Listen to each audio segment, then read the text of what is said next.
Selamat pagi Bapak Ibu dan saudara-saudaraku, salam sejahtera bagi kita sekalian. Apa kabar pagi ini? Harapan dan doa saya kita semua sudah bangun dengan sehat, selalu semangat dan bahagia dalam anugerah Tuhan kita Yesus Kristus. Markus pasal 9 ayat 2-9 demikian. 6 hari kemudian Yesus membawa Petrus, Yakobus dan Yohanes dan bersama-sama dengan mereka ia naik ke sebuah gunung yang tinggi. Di situ mereka sendiri saja. Lalu Yesus berubah rupa di depan mata mereka dan pakaiannya sangat putih berkilat-kilat. Tidak ada seorang pun di dunia ini yang dapat mengelantang pakaian seperti itu. Maka nampaklah kepada mereka Elia bersama dengan Musa. Keduanya sedang berbicara dengan Yesus. Kata Petrus kepada Yesus, "Rabi, betapa bahagianya kami berada di tempat ini. Baiklah kami dirikan 3 kemah, 1 untuk engkau, 1 untuk Musa, dan 1 untuk Elia." Ia berkata demikian sebab tidak tahu apa yang harus dikatakannya karena mereka sangat ketakutan. Maka datanglah awan menaungi mereka dan dari dalam awan itu terdengar suara, "Inilah anakku yang kukasihi, dengarkanlah dia." Dan sekonyong-konyong waktu mereka memandang sekeliling mereka, mereka tidak melihat seorang pun lagi bersama mereka, kecuali Yesus seorang diri. Pada waktu mereka turun dari gunung itu, Yesus berpesan kepada mereka, supaya mereka jangan menceritakan kepada seorang pun apa yang telah mereka lihat itu sebelum Anak Manusia bangkit dari antara orang mati.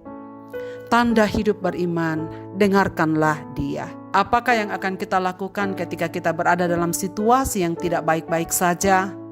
Apakah karena kita sedang menghadapi persoalan sakit penyakit misalnya? Atau kedukaan?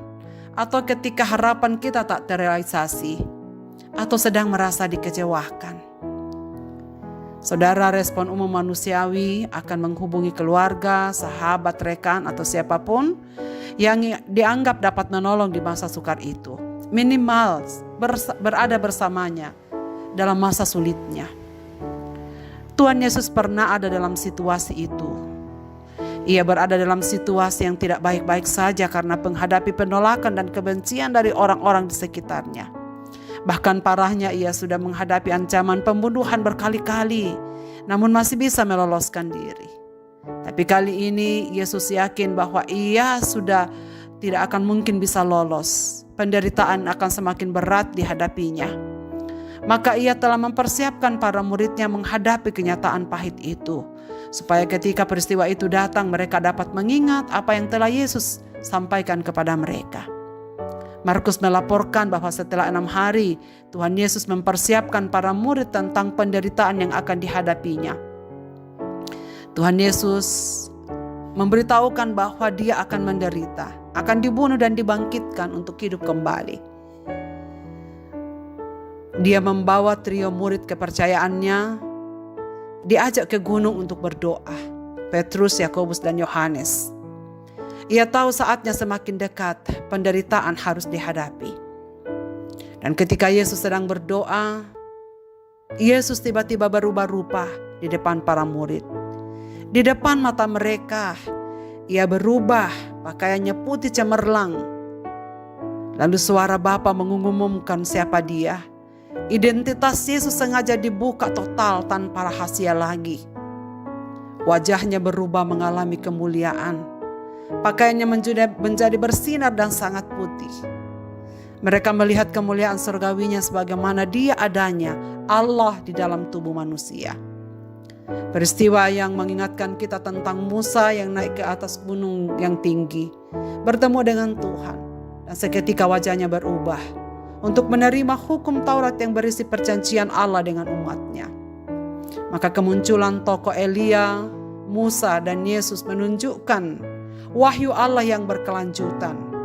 Musa dan Elia adalah 2 tokoh utama perjanjian lama. Mereka adalah nabi besar bagi orang Israel yang walaupun tidak hidup sesaman, bahkan hidup dalam rentan waktu yang berbeda jauh. Namun malam itu, saat itu mereka melihat tubuh kebangkitan bersama dengan Kristus. Peristiwa ini sungguh-sungguh menjadi pengalaman yang luar biasa bagi Petrus, Yakobus, dan Yohanes.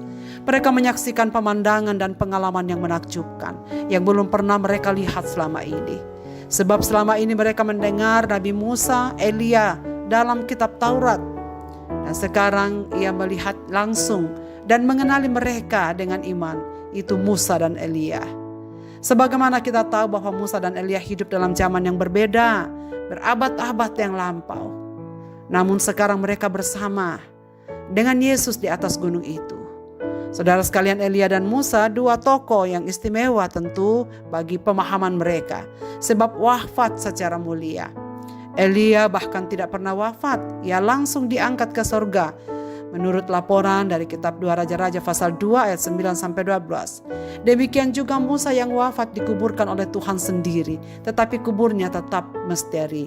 Di dalam kitab Ulangan pasal 34 ayat 5-7. Saudara sekalian, tidaklah mengherankan jika kebahagiaan Petrus tiada taranya menyaksikan peristiwa itu.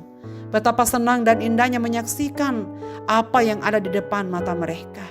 Hingga Petrus yang tidak mengerti apa-apa dalam ketakutannya menawarkan untuk memasang 3 kemah bagi Yesus, Musa dan Elia. Sebab Petrus mengungkapkan keinginannya untuk tinggal di tempat itu mengalami kemuliaan surgawi itu lebih lama lagi. Saudara sekalian, apakah maksud pemuliaan itu? Pertama, untuk memberi semangat dan pengharapan kepada para muridnya. Bayangkan, sudah setengah perjalanan bersama Yesus, mereka tetap saja belum paham dan siap. Walaupun Yesus sudah memberitahukan bahwa ia akan menderita dan akan dibangkitkan, tetapi mereka juga belum paham. Jalan bersama Yesus menuju salib tampaknya terlalu sulit untuk diikuti. Maka semangat dan pengharapan mereka harus dihidupkan. Dan penampakan itu memberi dorongan yang baru bagi para murid, hingga Petrus tetap ingin mengalami lebih lama peristiwa itu dan tinggal bersama di atas gunung dalam kemah. Yang kedua, untuk memberi tuntunan dan pedoman. Perkenalan diri sang anak, barulah separuh cerita. Pernyataan, inilah anak yang kukasihi, segera diikuti dengan perintah, dengarkanlah dia. Jadi Bapa membenarkan pewartaan dan jalan yang diambil Yesus. Pernyataan Yesus selama ini bahwa jalannya dan jalan bersama dia membawa serta konsekuensi salib, itulah yang benar. Sekaligus benar juga kebangkitan, hidup dan kemuliaan di balik salib itu. Itulah yang harus didengarkan oleh para murid Yesus, bukan pendapat dan ajaran lain, termasuk pendapat Petrus yang ingin menetap dalam kemuliaan tanpa ikut mengalami salibnya. Apakah artinya ini bagi kita, saudara-saudaraku? Telah kita dengarkan bahwa pemuliaan Yesus adalah proklamasi Yesus sendiri bagi para murid untuk memberikan penguatan dan dorongan. Tetapi juga untuk membuka identitas Yesus sesungguhnya sebagai anak yang dikasihi oleh Bapa, dan supaya mereka mendengarkan dia.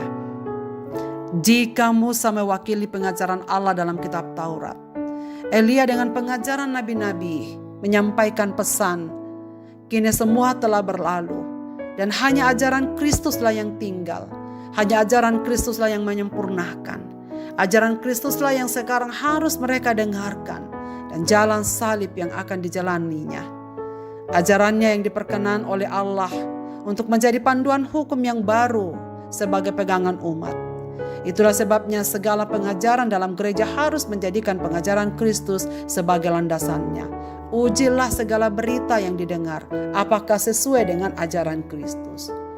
Hal ini menghiburkan kita, saudara-saudaraku, bahwa pengalaman rohani bersama Tuhan akan selalu membawa kebahagiaan tersendiri bagi kita. Betapa menyejukkan hati kita jika firman yang kita dengar meresap ke dalam sanubari kita. Dengarkanlah firman-Nya bukan hanya dengan telinga kepala, tetapi dengan telinga hati. Ikutilah jejaknya yang menderita untuk memperoleh kemuliaan. Seperti ketiga murid yang mengalami pengalaman rohani bersama Tuhan dalam kemuliaan-Nya yang sungguh telah dikuatkan. Demikianlah orang-orang percaya yang mendengar suara Allah melalui penerimaannya terhadap firman Kristus, firman yang menjadi manusia. Maka mendengar ajarannya, mengikuti jejaknya dan taat padanya adalah jalan hidup yang penuh kemuliaan. Perjalanan salib adalah jalan kemuliaannya. Saudara-saudaraku, apakah kita rindu mengalami pengalaman rohani yang menenteramkan jiwa?